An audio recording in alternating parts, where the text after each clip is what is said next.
হালাল ব্যবসার কোন পণ্য কতদিন গোদাম রাখা যায়।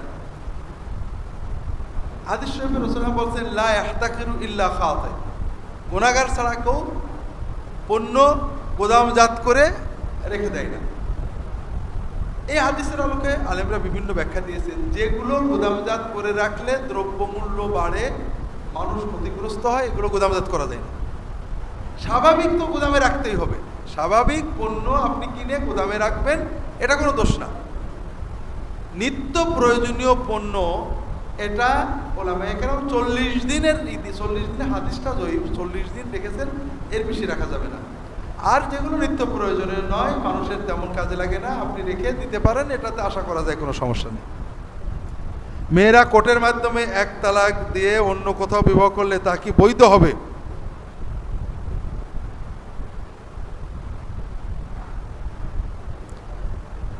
কোর্টের মাধ্যমে তালাক এটা জটিল বিষয়। যদি কাবিনে কোর্টের মাধ্যমে দুইভাবে তালাক দেওয়া যায়।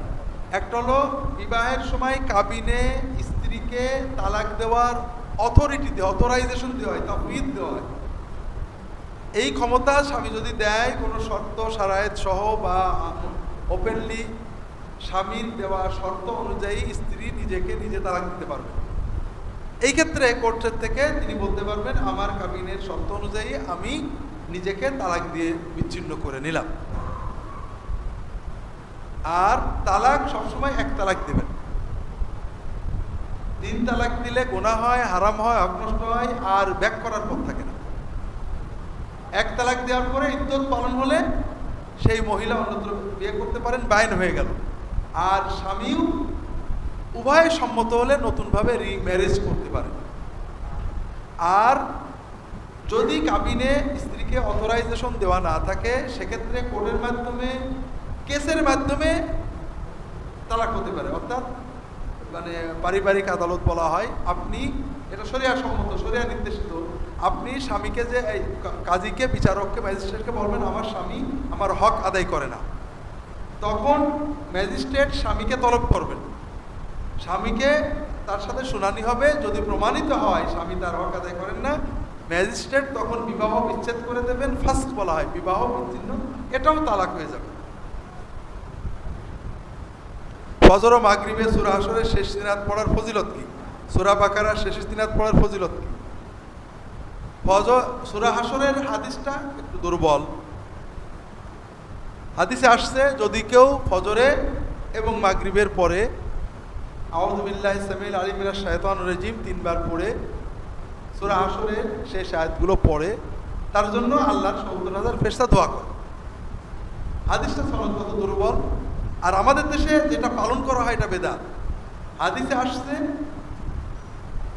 5 ওয়াক্ত সালাতের পরে আয়াতুল কুরসি পড়তে হবে, জানেন আপনারা? একা একা পড়েন না একসাথে পড়েন? 33 বার সুবহানাল্লাহ পড়তে হবে, একা একা পড়েন একসাথে? এই সূরা হাশরের 3 আয়াত একই রকম, একা একা পড়তে হবে। ইমাম সাহেব যদি কখনো দু একবার বলে দেন, শিখিয়ে দেন, দোষ নেই। কিন্তু এই যা সব দোয়া মনে মনে একা একা সূরা হাশরের 3 আয়াত সবাইকে নিয়ে দল ধরে পড়াবে, এটা নতুন একটা বেদাত তৈরি হয়ে যাচ্ছে। সূরা বাকারার শেষ 3 আয়াত বিভিন্ন ফজিলত আছে, বা 2 আয়াত। তার একটা হলো ঘুমানোর সময় রাসূলুল্লাহ বলেছেন যদি কেউ সূরা বাকারার শেষ 2 আয়াত পড়ে শোয়, এই দুটো আয়াতই তার জন্য যথেষ্ট হবে। কাফাতাহু, অর্থাৎ রাত্রে বিপদ আপদ রক্ষা করা, হেফাজতের জন্য এটা যথেষ্ট। শবে বরাত রাতের ফজিলত কি? এতেকাফে বসার ফজিলত কি? শবে বরাত হয়ে গেছে, এতেকাফ ইনশাআল্লাহ আগামী দিনে আসবে রমজানের আগে। এতেকাফ রাসূলুল্লাহ সাল্লাল্লাহু আলাইহি ওয়াসাল্লামের গুরুত্বপূর্ণ সুন্নত। রাসূলুল্লাহ কখনো জীবনে এতেকাফ ছাড়েননি। এটা হলো বান্দার সাথে আল্লাহর সবচেয়ে ঘনিষ্ঠ সম্পর্ক। এতেকাফ অবস্থায় ঘুমিয়ে থাকলেও অন্যান্য সময় যত ইবাদত করতেন তার সওয়াব আপনার আমলনামায় লেখা হবে। কেউ যদি তার বুকে আল্লাহ আর্ট করে তাহলে কি কোনো গুনাহ হবে কিনা? হ্যাঁ, কারণ আমাদের বুকে, অর্থাৎ লেখা যেটা বুকের ভিতরে আল্লাহ রাখতে হবে, বুকের উপরে না। আমরা তো সব আর্টিফিশিয়াল হয়ে গেছি। আয়াতুল কুরসি ঘরের দেওয়ালে টাঙানো আছে,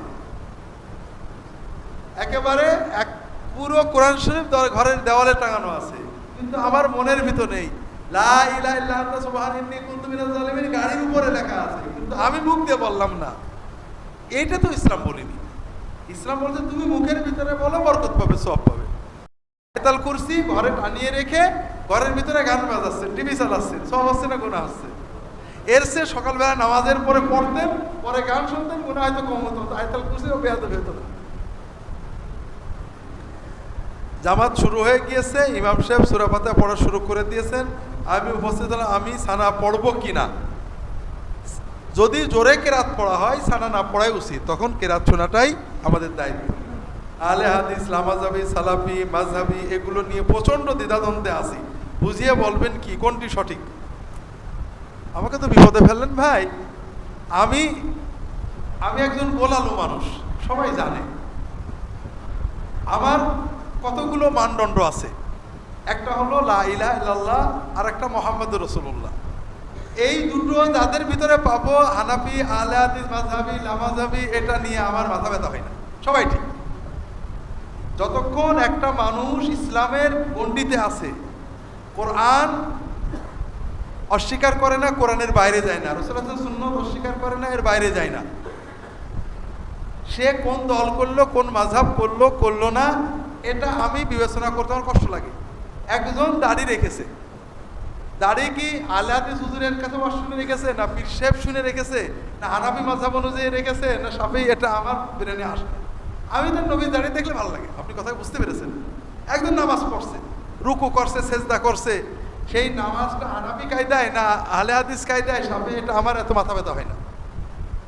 আমি মনে করি এটাই হলো ইসলামের মূল থিম। রাসূলুল্লাহ সাল্লাল্লাহু আলাইহি ওয়াসাল্লাম সাহাবীরা ফিকহের ব্যাপারে এই যেগুলো বললেন, এই সবগুলো মতভেদ হলো ফিকহের, আকীদার না। আকীদার অর্থাৎ ঈমানের ইখতিলাফ খুবই কম। এরা সবাই তাওহীদের পক্ষে, সবাই সুন্নতের পক্ষে, সবাই শরীয়তের পক্ষে। খুঁটিনাটি মতভেদ আছে, ভিন্ন কথা। প্রবলেম হলো ফিকহ নিয়ে। আর ফিকহ নিয়ে মতভেদ সাহাবীদের জামানাতেও প্রচুর ছিল।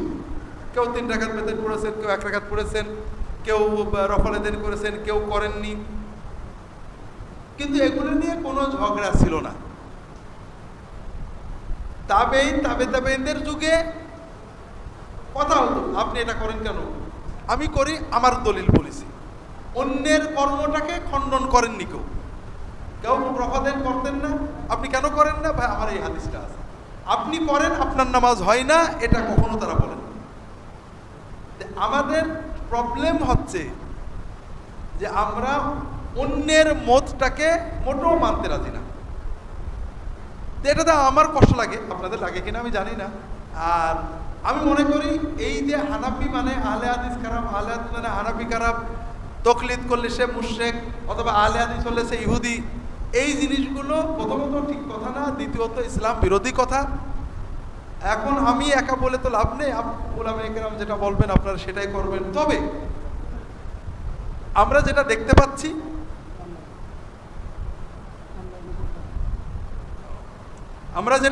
পাচ্ছি, সেটা হলো এর কারণে কয়েকটা জিনিস হচ্ছে।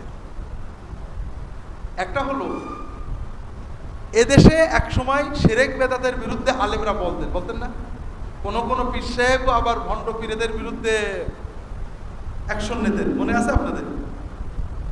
বলতে পারবেন আপনারা? এক পীর সাহেব অন্যান্য মানে বেশি ভণ্ড পীর সাহেবদের বিরুদ্ধে প্রোগ্রাম করেছেন, আছে না? এখন আর উলামায়ে কেরাম বেদাতের বিরুদ্ধে, শিরকের বিরুদ্ধে, ভণ্ডদের বিরুদ্ধে, নাস্তিকদের বিরুদ্ধে তেমন কিছু বলেন না। এখন সব হানাফিরা আহলে হাদিসের বিরুদ্ধে, আহলে হাদিসরা হানাফিদের বিরুদ্ধে। আগে মারামারি অন্য জায়গায় ছিল, এখন মারামারি মসজিদে ঢুকে গেছে, মাশাআল্লাহ। এগুলো আমার কষ্ট লাগে, আপনাদের লাগে কিনা বলতে পারবো না।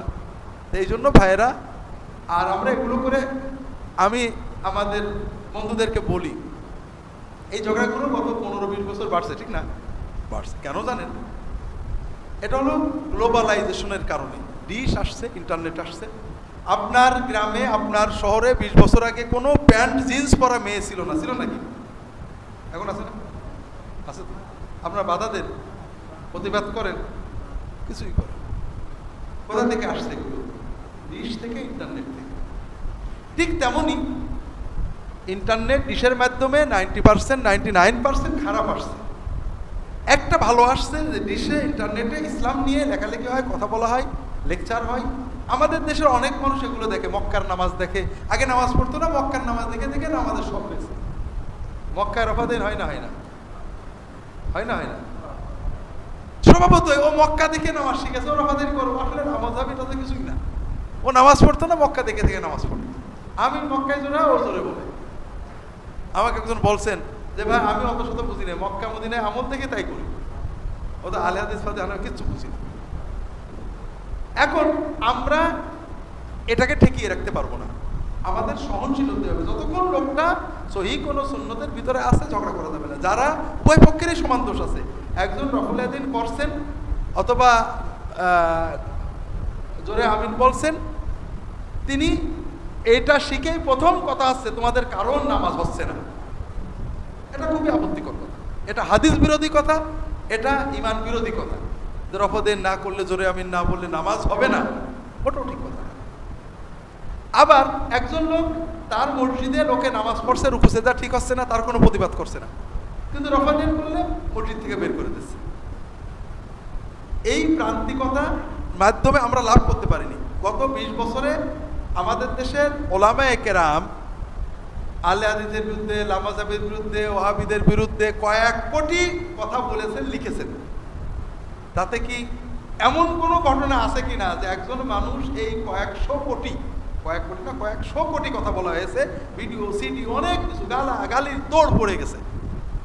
এর মাধ্যমে মানুষ যে আহলে হাদিস হয়েছিল অথবা লামাজাবে হয়েছিল, সে তওবা করে হানাফি হয়েছে, এরকম কি নমুনা আপনাদের আছে? আহলে হাদিস ভাইদের অনেক ভালো, শিরকের বিরুদ্ধে, বেদাতের বিরুদ্ধে, বান্দার অত্যন্ত ভয়ঙ্কর একটা দোষ আছে, সেটা হলো হানাফি মানে মনে করেন মুশরিক। এই জন্য বড় বড় আহলে হাদিস অনুষ্ঠানে, বা আমি নিজের উত্তরভোগী, যে আমি ইসলাম গ্রহণ করেছি। হ্যাঁ, আপনি হিন্দু ছিলেন? না, হানাফি ছিলাম, মুসলমান হয়েছিল। তার মানে এতদিন মুসলমান ছিল নাকি? বিশ্বাস করেন এরকম অবস্থা অনেক জায়গায় হয়। আহলে হাদিস মাহফিলে যেমন অনেক হানাফি মুসলমান হয়, কোন হানাফি মাহফিলে আহলে হাদিস মুসলমান হয়েছে আছে নাকি আপনাদের? ঝগড়া করে কি করলাম?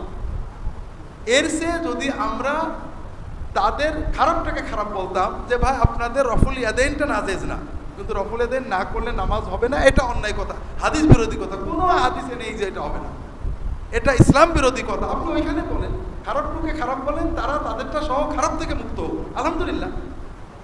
আর এটাই সালফে সালেহিনের মত, এটাই 4 ইমামের মত। আবু হানিফার পাশে রফাদাইন না করে, না রফাদাইন করে নামাজ পড়েছে, না করে পড়েছে। আবু হানিফা, আবু ইউসুফ, মোহাম্মদের সামনে রক্ত বেরিয়েছে, ওযু না করে নামাজ পড়ে, তাদের পিছনে নামাজ পড়েছে। ভিন্ন মাযহাব, ভিন্ন মত, ভিন্ন ফিকহ নিয়ে তারা ঝগড়া করতেন না। আমি মনে করি আমরা যতদিন সালফে সালেহিন, 4 ইমাম, তাবেঈন, তাবেঈনদের যুগের মতো সহনশীল না হব, ততদিন আমরা ভুলের ভিতরে থাকবো। সেটা মাযহাবের নামেই হোক আর গায়রে মাযহাবের নামেই হোক, আহলে হাদিস নামের উগ্রতা, মাযহাব নামের উগ্রতা সমান উগ্রতা হয়ে গেছে। আমি একটা পত্রিকায় পড়ছি যে আমাদের ইমাম সাহেবকে আমরা দাবি করলাম সহিহ হাদিস মতো 12 তাকবীরে নামাজ পড়তে হবে। ইমাম সাহেব রাজি হলো না, আমরা আলাদা করে সহিহ হাদিস মতো নামাজ পড়েছি। খুব গৌরব করে লিখেছেন। কাজটা কি গৌরবের না অন্যায়? ইসলামের দৃষ্টিতে এটা ভয়ঙ্কর হারাম কাজ হয়েছে। কারণ মুসলমানদের ঐক্য রক্ষা করা এটা ফরজ। আর ঈদের তাকবীর, এই তাকবীরটাই তো, ঈদের নামাজটাই তো অধিকাংশ ইমামের মতে সুন্নত। তাকবীর তো এর একটা অংশ। আর 6, 12 দুটোই সহিহ হাদিস আছে। আমরা ঝগড়া করছি না, নেই। এই জন্য এই প্রান্তিকতা আমাদের ত্যাগ করতে হবে ভাইয়েরা। এই প্রান্তিকতার মাধ্যমে ইসলামের কোনো কল্যাণ আমরা করছি না, ইসলামের দুশমনদের জন্য ইসলামকে ধ্বংস করার সুযোগ করে দিচ্ছি। এই জন্য যে মতভেদ সাহাবী তাবেঈনদের যুগে ছিল, ফিকহি মতভেদ থাকবে, এটাই সুন্নত, এটাকে মেটানো যাবে না। আমি আমারটার পক্ষে বলবো, পাশাপাশি অন্যটা যে ইসলামে আছে এটা স্বীকার করতে হবে। বিনা অজুতে কোরআন ধরে দেখে পড়া যাবে কিনা, বর্তমানে জানি যে যাবে না, তাই পড়িও না। অনলাইনে আমাদের প্রোগ্রামটা আমরা অনলাইন করছি, আপনারা জানেন। অর্থাৎ দুনিয়ার যে কোনো প্রান্ত থেকে ইন্টারনেটে ভাইরা আমাদেরকে দেখতে পাচ্ছেন, আপনাদেরকে দেখতে পাচ্ছেন। এটা আমরা খুব উন্নত করতে পারিনি, তারপরও দাওয়াত, আপনারা এখানে কয়েকশো মানুষ আছেন, আর যদি কয়েকশো মানুষ এটা দেখে আমাদের লাভ, আপনাদেরও লাভ, আল্লাহর কাছে হয়তো কিছু সওয়াব হবে। তো অনলাইন একবার প্রশ্ন করেছেন বিনা অজুতে কোরআন ধরে দেখে পড়া যাবে কিনা। বর্তমানে জানি যে যাবে না, তাই পড়িও না। সহিহ হাদিসে আসছে, হাদিসটা সহিহ, আহমদ ইবনে হাম্বল সহিহ বলেছেন, পুরনো মুহাদ্দিসে সহিহ বলেছেন, আধুনিক মুহাদ্দিসের ভিতরে শেখ মোহাম্মদ রাশিদুল আলবানী সহিহ বলেছেন। হাদিসটা সহিহ, লা ইয়ামাসসুল কুরআনা ইল্লা তাহির, পবিত্র লোক ছাড়া কোরআন স্পর্শ করবে না, সহিহ হাদিস। আল্লামা ইবনে কুদামা রাহিমাহুল্লাহ হাম্বলি তার মুগনি বই লিখেছেন যে অজু ছাড়া কোরআন স্পর্শ করা যাবে না। কোরআন, পিওর কোরআন, তাফসীর, হাদিস, মসলা মাসাইল কোনো দোষ নেই। এ ব্যাপারে সাহাবীদের ইজমা আছে। 12-13 জন সাহাবী বলেছেন অজু ছাড়া কোরআন হাত দেওয়া যাবে না, এবং এর বিপরীতে কোনো সাহাবী দেওয়া যাবে বলেননি। কোরআন পড়া যাবে, এমনকি গোসল ফরজ অবস্থায় কোরআন পড়া যাবে, মেয়েরা নাপাক অবস্থায় কোরআন পড়তে পারবেন, এ ব্যাপারে সাহাবীদের মত আছে। পারবেন না, এ ব্যাপারে মত আছে। কিন্তু কোরআন নাপাক অবস্থায় ধরা যাবে, এ ব্যাপারে হাদিস স্পষ্ট এবং এর বিপরীতে সাহাবীদের কোনো মত নেই। এই জন্য সহিহ কথা হলো বিনা অজুতে কোরআন স্পর্শ করা যাবে না, হাদিস এবং সাহাবীগণের ইজমা দ্বারা প্রমাণিত। তবে আপনি পড়তে পারবেন, কোনো সমস্যা নেই। তাফসীর পড়তে পারবেন, তাফসীরের ভিতরে যে কোরআন আছে পড়তে পারবেন। এটা হলো কোরআনের সম্মান। আপনি কোরআন মুখস্থ পড়বেন, কোরআন মুখস্থ রাখবেন, কিন্তু কোরআনের লিখিত এই বইটার একটা সম্মান, এটা হাদিস দ্বারা প্রমাণিত। অনেক জায়গায় দেখা যায় নামাজে ইকামত শুরু হলে সবাই বসে থাকে এবং মুয়াজ্জিন হাইয়া আলাস সালাহ বললে দাঁড়ায়। বিষয়টি জানতে চাই। এটা অনলাইন একবার প্রশ্ন করেছেন। আমাদের দেশে হানাফি মাযহাবের বইগুলোতে আছে মুয়াজ্জিন যখন হাইয়া আলাল ফালাহ, কি বলেছি, হাইয়া আলাস সালাহ না, হাইয়া আলাল ফালাহ বলবে, তখন মুক্তাদিরা পড়বে, এবং যখন কাদ কামাতিস সালাহ বলবে তখন তাকবীরে তাহরিমা করবে। কথাটা কি বুঝতে পেরেছেন? এখন যদি ইমাম যখন তাকবীর দেয়, আল্লাহ আল্লাহু আকবার, আশহাদু আল্লা ইলাহা ইল্লাল্লাহ, হাইয়া আলাস সালাহ, হাইয়া আলাস সালাহ, হাইয়া আলাল ফালাহ, হাইয়া কাদ কামাতিস সালাহ, কত সময় লাগে? কয়েক সেকেন্ড। কেউ যদি হাইয়া আলাল ফালাহ সময় দাঁড়ায় আর কাদ কামাতিস সালাহ আল্লাহু আকবার বলে, সেটা হাঁপায়ও শেষ করতে পারবে না। খুব বেশি জোয়ান হলে, একেবারে 100 মিটার দৌড়ের এক্সপার্ট হলে লাফ মেরে দাঁড়িয়ে আল্লাহ আকবার বলতে পারবে, আর বুড়ো ধারারা তো পারবেই না। আসলে এখানে এই কথাটার অর্থ হলো, যেটা আল্লামা তাহতাবি তার হাসিয়াত মারাকিল ফালাহে লিখেছেন, এর অর্থ হলো হাইয়া আলাল ফালাহ বলার আগেই আমাদের দাঁড়িয়ে কাতার ক্লিয়ার করবে, আর কাদ কামাতিস সালাহ বলা থেকে এর পরে সুবিধা মতো তাকবীরে তাহরিমা। আমরা ভুল বুঝে বলেছি হাইয়া আলাল ফালাহ নয়, আবার একটু আগে এনে হাইয়া আলাল সালাহ সময় দাঁড়াতে হবে। ও ফিকর কিতাবে হাইয়া আলাল সালাহ নেই, হাইয়া আলাল ফালাহ আছে। এতে কি হয়, আমরা এটা মুস্তাহাব বলা হয়, মুস্তাহাব রক্ষা করতে যে একটা ওয়াজিব নষ্ট করি। কাতার সোজা করা, কাতারের ভাগ বন্ধ করা ওয়াজিব। হাইয়া আলাল সালাহর সময় দাঁড়িয়ে কাতার ঠিক করে তাকবীর বলা যায় না। অনেকে করে কাতার সোজা করেন, এরপর আবার বসে, এরপর যখন ওটা ঠিকই কাতার নষ্ট হয়। আর এটা কোনো কোরআন হাদিসে পাবেন না, সাহাবীতে পাবেন না। কাতার সোজা করে আবার সাহাবীরা বসেছে। হাদিসে পাবেন নবীজি ঘর থেকে বেরোলেই সাহাবীরা সবাই দাঁড়িয়ে যেতেন। কোন কাদ কামাতিস সালাহ না হাইয়া আলাস সালাহ এটা দেখেননি। নবীজি বলেছেন আমাকে দেখলে তোমরা দাঁড়িয়ে যাবে। এরপরে কাতার সোজা হলে রাসূল সাল্লাল্লাহু আলাইহি ওয়াসাল্লাম তাকবীরে তাহরিমা বলতেন। এই জন্য এটাকে মুস্তাহাব বলা হয়েছে। আর এটার অর্থ হলো যে হাইয়া আলাল ফালাহ বলার আগে দাঁড়িয়ে কাতার সোজা করে গায়ে গা মিলিয়ে দাঁড়িয়ে পড়তে হবে। কাজে যেটা আমাদের দেশে এখনো কোনো কোনো মসজিদে আছে, এটা আসলে সুন্নাতের আলোকে, হাদিসের আলোকে, এমনকি ফিকর মাসলার আলোকে মোটেও ঠিক না। অফিসে নামাজের রুমে জামাতের সাথে নামাজ আদায় করলে মসজিদের জামাতের সওয়াব পাওয়া যাবে কিনা? মসজিদই 5 মিনিটের দূরত্ব। ওয়াক্তিয়া নামাজ অফিসে আজান দিয়ে জামাতের সাথে পড়লে ইনশাআল্লাহ জামাতের পূর্ণ সওয়াবই পাওয়া যাবে। কারণ অফিস থেকে বাইরে যে আসতে অনেক সময় অফিসের দায়িত্ব অবহেলা হয়ে যায়। এটা আমরা যখন সৌদি আরবে পড়তাম, আমাদের কুল্লিয়াতুশ শরিয়া, যেটা সৌদি আরবের সব বড় বড় আলেম যেখান থেকে বেরিয়েছে, পাশে 5 মিনিটের ভিতরে মানে রিয়াদের দিরা মসজিদ অর্থাৎ গ্র্যান্ড বড় মসজিদটা ছিল। তে সব অনেকেরই কথা আমরা যাই মসজিদে যে নামাজ পড়বো, শরিয়ার আমির যিনি অর্থাৎ ডিন, ফ্যাকাল্টির ডিন যিনি, তিনি বলেন না এখানে নামাজ হবে। কোথায় তোমরা মশলা পেয়েছো? আজান হবে, নামাজ হবে ফ্যাকাল্টির ভিতরে, ফ্যাকাল্টির নামাজ পড়ে তাদের ক্লাসে চলে যাবে। তো বিষয় হলো মসজিদে নামাজ পড়া নিঃসন্দেহে উত্তম, তবে অফিসের ভিতরে যে নামাজের জায়গা এটাও শরিয়াতে মসজিদ, এটা অক্তিয়া মসজিদ বলে গণ্য, এটা মূল মসজিদের হুকুমে না। এই জন্য যদি আজান একামত সহ জামাতে নামাজে পড়ার ব্যবস্থা অফিসে থাকে তাহলে এখানে নামাজ পড়লেও জামাতের পূর্ণ সওয়াব পাওয়া যাবে। বিশেষ করে বাইরে যেতে গেলে যে সময় নষ্ট হয়, অনেক সময় অফিসের ডিউটিতে অবহেলা বা ব্যাহত হতে পারে। ইসলামী ব্যাংক থেকে লোন নিলে ফিক্সড যে টাকা মাসে মাসে দিতে হয়, তারা এই পদ্ধতি হালাল বলে এবং জিম্মাদারি নেই। এই পদ্ধতি কোরআন সুন্নাহ অনুযায়ী কিভাবে হবে? আপনি দেন এটা বড় কথা না, কিভাবে নেন এটা বড় কথা।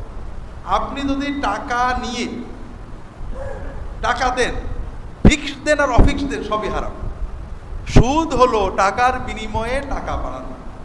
আপনি 1 লক্ষ টাকা নিয়েছেন, কোনো মাসে 2000 দেন, কোনো মাসে 1000 দেন, কোনো মাসে 500 দেন, কোনো মাসে দেন না, এটাও হারাম, এটা সুদ।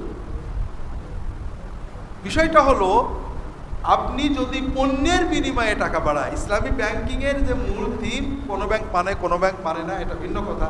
সেটা হলো ব্যাংক কোনো টাকা দিতে পারবে না, ব্যাংক গ্রাহককে পণ্য দেবে। 1 লক্ষ টাকার মোটরসাইকেলটা কিনে 1,20,000-এ বাকিতে তার কাছে বেচবে, আর এই 1,20,000 এই দামটা সে 10টা 15টা কিস্তিতে ভাগ করে দেবে। এখন যদি আপনি দোকান থেকে একটা মোটরসাইকেল কেনেন 1,20,000-এ, দামটা কিস্তিতে দেন ফিক্সড করে, দোষ নেই। এই জন্য মূল হলো তারা ফিক্সড করে দিল কি না দিল এটা বড় কথা নয়। আপনি টাকার বিনিময়ে টাকা দিলে যেভাবেই দেন সুদ হবে, আর পণ্যের দামটা যদি ফিক্সড করে নেন, ভাগ করে নেন, দোষ হবে না। অধিকাংশ ফরজ নামাজের সময় আমার মন নামাজের বাইরে চলে যায়, তাহলে কি আমার নামাজ ফাসেদ হয়ে যাবে?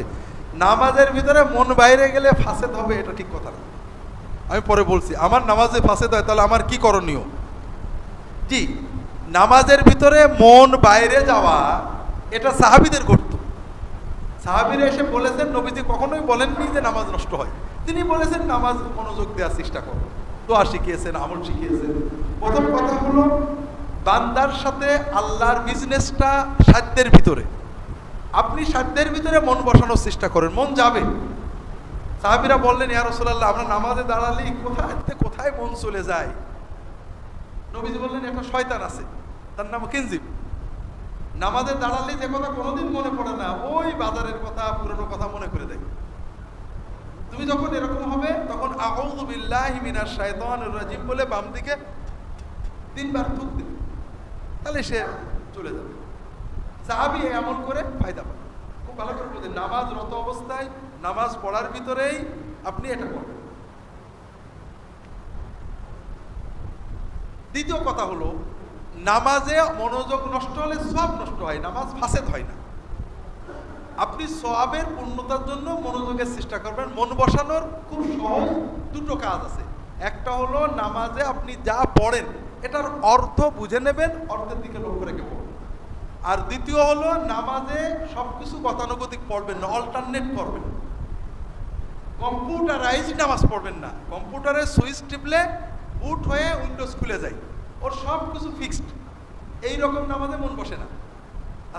আল্লাহু আকবার নামাজ পড়েছি, আসসালামু আলাইকুম বলার পরে মনে হলো নামাজ শেষ।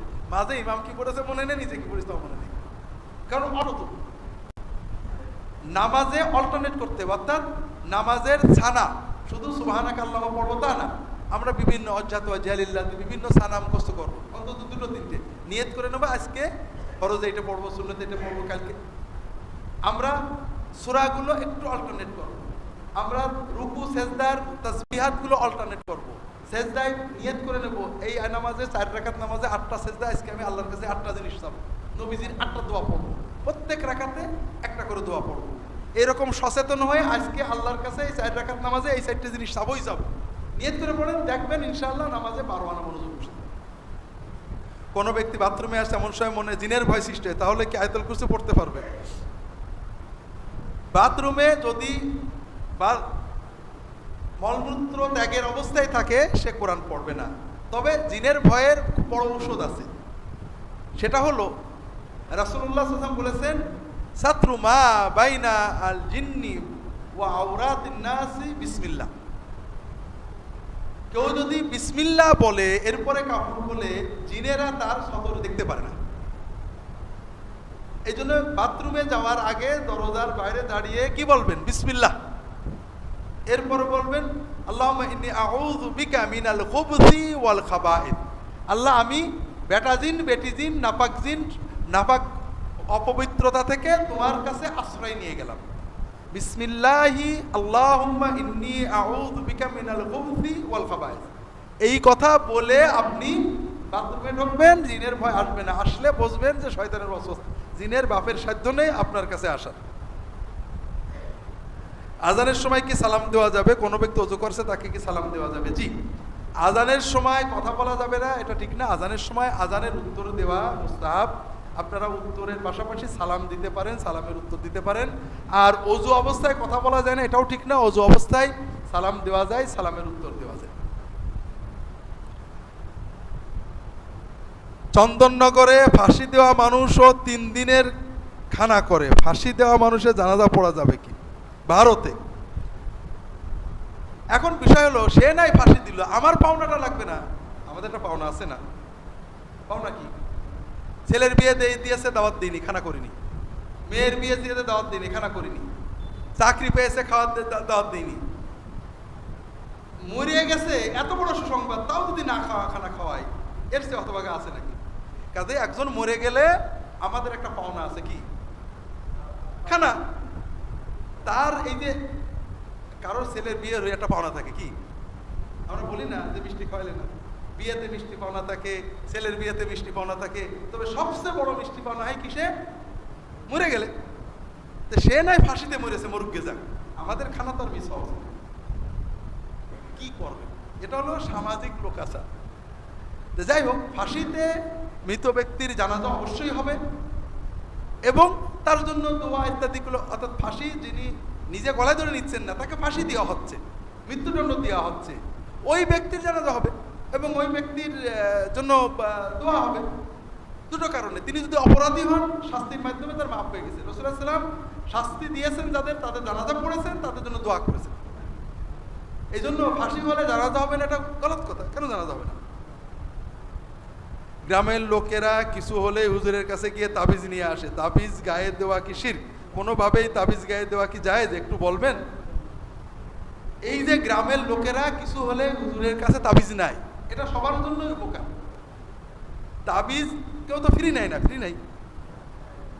কাজেই আপনারা জায়েজ হোক আর না জায়েজ হোক, এই নিয়মটা চালু রাখবেন, আমাদের লাভ হবে। কিন্তু সুন্নত আপনাদেরকে অন্য জিনিস দেয়। তাবিজ কেন নেন? তাবিজ নেন বিপদ আপদের থেকে বাঁচার জন্য। বিপদ আপদ থেকে বাঁচা মানে এটা হলো স্পিরিচুয়াল থেরাপি। একটা তো হলো আমরা থেরাপি করি, চিকিৎসা করি।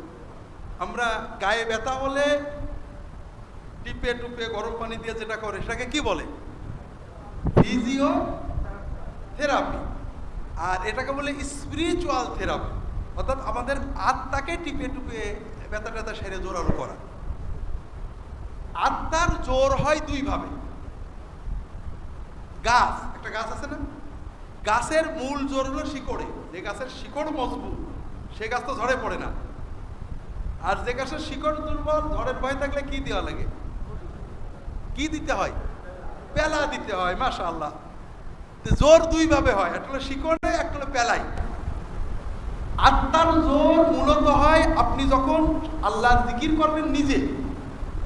সকালে আপনি নামাজ পড়বেন, সকালের দোয়া সকালে পড়বেন, রাতের দোয়া রাতে পড়বেন। নবীজি যে দোয়া শিখিয়েছেন সেই দোয়ার জোর বেশি না আমরা যেটা বলি সেটা জোর বেশি? আপনি সকালে সন্ধ্যায় সুন্নত দোয়াগুলো জিকিরগুলো পড়বেন, আপনার শিকড়ে জোর এসে যাবে। আর যখন আপনার শিকড়ে জোর থাকবে না, তখন আমরা ফু দেব, ফুর জোর পাবেন, অথবা তাবিজ দেব, তাবিজের জোর পাবেন। এখন আপনার জন্য সুন্নত বলে তুমি শিকড়ে জোর পাও, আর আমরা বলবো না বাবা শিকড় দরকার নেই, আমরা বেলা দিই, শুধু টাকা দিলাম। আপনার জন্য কোন দিয়ে সুবিধা করো, কোনটা সুবিধা হবে বলেন না? এই জন্য সুন্নত পদ্ধতি হলো আপনারা নিজেরা সকাল সন্ধ্যা আমল করবেন। এরপরেও যদি কোনো প্রবলেম হয় হুজুরদের কাছ থেকে ফু নেবেন। ফু নেওয়া, পানি পড়া নেওয়া, ঝাড়ফুঁক দেওয়া এগুলো সুন্নত। তাবিজ দিতে রাসূল নিষেধ করেছেন, অনেকগুলো হাদিস আছে। আলেমরা কেউ কেউ জায়েজ বলেছেন কোরআনের আয়াত দিয়ে। তবে সবসময় মনে রাখবেন রাসূলুল্লাহ সাল্লাল্লাহু আলাইহি ওয়াসাল্লাম যেটা যে নিয়ম আমাদের দিয়েছেন এর চেয়ে ভালো আর কিছু হতে পারে না। রাসূলুল্লাহ সাল্লাল্লাহু আলাইহি ওয়াসাল্লাম যখন যেটা দিয়েছেন এটা আমাদের জন্য কল্যাণকর। এই জন্য আমরা তাবিজ না নিয়ে, এবং আপনারা আমার কাছে একজন আসছেন, আলহামদুলিল্লাহ ভালো মানুষ না হলে আসতেন না, আমার কাছে একজন আসছেন, বলেন যে হুজুর আমি তদবির করি। আসছে কোথায় আপনাকে বলি, এই এখানে ভাইরা আছেন সিরাজগঞ্জে, আমি এক জায়গায় মাহফিলে গেছিলাম, ওখানে বোধহয় তিনি আসছিলেন। বলেন যে হুজুর আমি তাবিজ করি।